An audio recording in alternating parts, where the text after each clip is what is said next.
அனைவருக்கும் வணக்கம். இது நண்பா பேசு.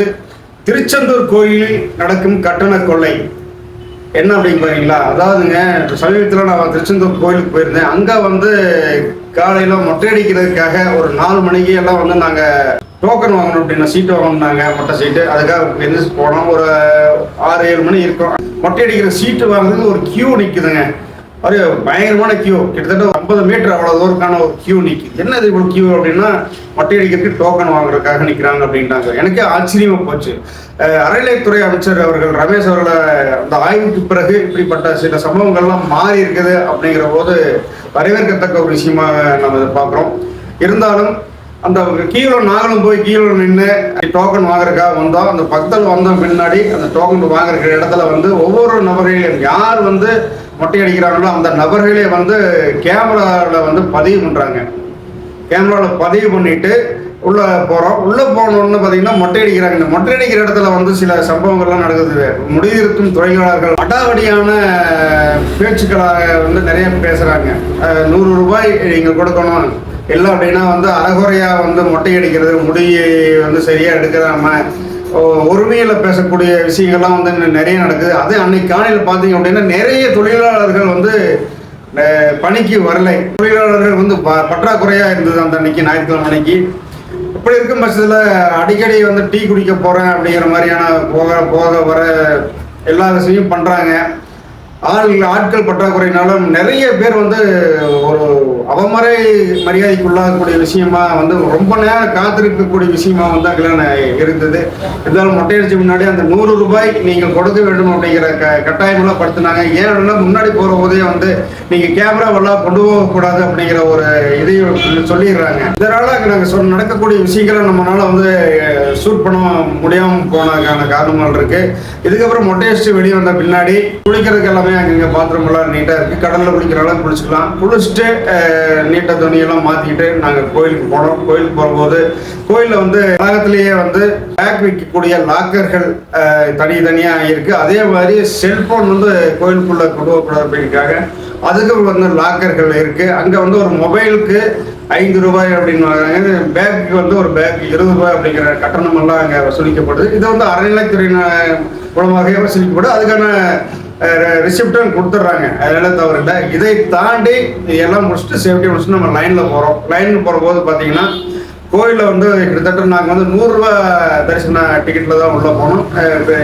இலவச பொது தரிசனம் இருக்குது. அது நேரமாகும். நாங்கள் போன பயணங்களை அந்த குறிப்பிட்ட நேரத்தில் முடிக்க முடியாதுங்கிறதுனால அந்த 100 ரூபா தரிசனத்தில் உள்ள போனோம். அதுவுமே கொஞ்சம் லேட்டாகி தான் போச்சு. அங்கே பட்டி ஆந்திராவில் நம்ம பட்டி போட்டு அடைச்சி விடுவாங்க. இந்த மாதிரியான இடங்கள்ல கொஞ்சம் இருந்துச்சு, அதிகமாக இல்லை. கொஞ்ச நேரம் கொஞ்சம் கியூவில் போனோம். போகிற வழியில் இந்த ஃப்ரூட்ஸு, தண்ணி ஃப்ரூட்ஸு, இந்த வாட்டர் கேனு இதெல்லாம் விற்பனை செய்யப்படுது. விற்பனை செய்யக்கூடிய இதில் பார்த்தீங்க அப்படின்னா தரமான தண்ணிகள் இருக்கா அப்படிங்கிறது ஒரு கேள்விக்குறியாக இருக்குது.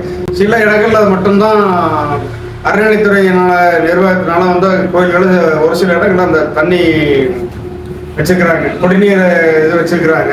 இன்னும் நிறைய இடங்கள்ல வச்சா மக்களுக்கு பக்தர்களுக்கு நல்லா இருக்கு அப்படிங்கிறது எதிர்பார்க்கப்பட்ட ஒரு விஷயமா இருக்கு.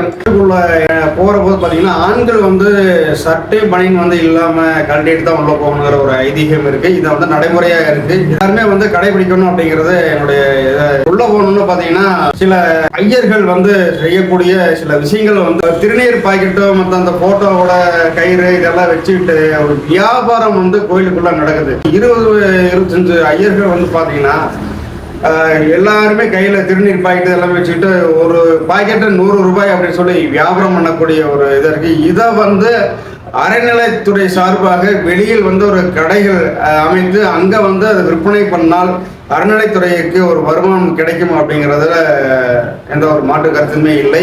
இதை அந்த நிர்வாகம் செய்யணும்னு நான் கேட்டுக்கிறோம். அதே போல் அங்கே அதாவது கேமராவுக்கு தென்படாமல் மறைமுகமாக இருக்கக்கூடிய இடங்களில் அவர்கள் அமர்ந்து கொண்டு இது போன்ற வேலைகளில் நிறைய செய்கிறாங்க. அதே போல் அர்ச்சனைக்கு எடுத்து செல்லக்கூடிய அந்த தேங்காய்பழம் மாலையெல்லாம் வாங்கிட்டு போயிடுறாங்க. வாங்கிட்டு போன பின்னாடி அது சாமிக்கு வச்சு சாத்திர முன்னாடி சாமி வேணிட்டு வரக்கூடிய அளவுக்கு நமக்கு டைம் இல்லை அப்படிங்கிறதும் ஒரு நாம் இங்கே பார்க்கப்படுது. போகிறதே வேண்டுதலை நிறைவேற்றதுக்காக தான் போகிறோம். அந்த இடத்துல நம்ம செய்யக்கூடிய இதை செஞ்சுட்டு வரும்போது அதை பார்க்க முடியல அப்படிங்கிற ஒரு மன வலியோட மனவேதனையோட நம்ம வரக்கூடிய சூழ்நிலையை தான் நான் பார்த்தேன். நானும் அதை அனுபவிச்சேன். பக்கத்தில் இருக்கக்கூடிய கேண்டீன்கள் வந்து அது விலை உயர்வு அப்படிங்கிற ஒரு இதையும் நம்ம இங்கே பார்க்குறோம். 2 இட்லி 4 இட்லி அல்லது ஒரு பூரி செட்டு வாங்கணும் அப்படின்னால ஒரு வடையோட 320 ரூபாய் 2 பேருக்கு அப்படிங்கிறது அதிகமான விலையாக இங்கே இருக்கு.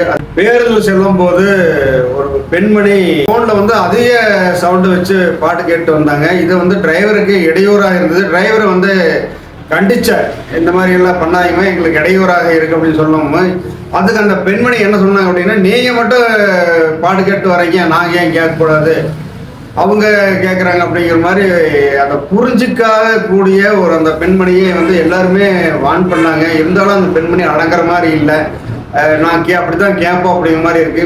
டிரைவர்கள் ஏன் கேட்குறாங்க அப்படின்னா அவங்களுடைய மைண்ட் வந்து மாறாமல் இருக்கிறதுக்காக தான் பாட்டை கேட்டு போகிறாங்க அப்படிங்கிற விஷயத்தை நம்ம புரிஞ்சுக்கணும்.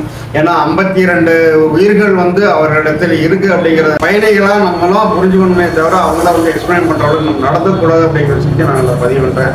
பயணத்தின் போது அது அதிகப்படியான ஒலியை வைத்து நம்ம கேட்கும்போது, அதாவது வெளிப்புற ஒலியை இயர்போன் பயன்படுத்தாமல் கேட்கும்போது மற்ற பயணிகளுக்கும் அது இடையூறாக இருக்கும். இதுக்கு வந்து கோர்ட்டே வந்து சொல்லியிருக்குது, வழக்குப்படும் அப்படிங்கிற மாதிரியான விஷயங்களும் இருக்கு. இதை வந்து நம்ம தவிர்த்துக்கணும் அப்படிங்கிறத என்னுடைய வேண்டுகோளாக இடத்துல வைக்கிறோம். நீங்க திருச்செந்தூர் பயணம் போயிருந்தீங்கன்னா உங்களுடைய அனுபவம் எப்படி இருந்தது அப்படிங்கிறத எங்களுடைய கமெண்ட் பாக்ஸில் கமெண்ட் பண்ணுங்க. மீண்டும் இன்னொரு சுவாரஸ்யமான வீடியோ உங்களை சந்திக்கிறோம். அது வரைக்கும் நம்மளுடைய சேனல் ஸ்டே டியூன்ல இருங்க. நன்றி, வணக்கம்.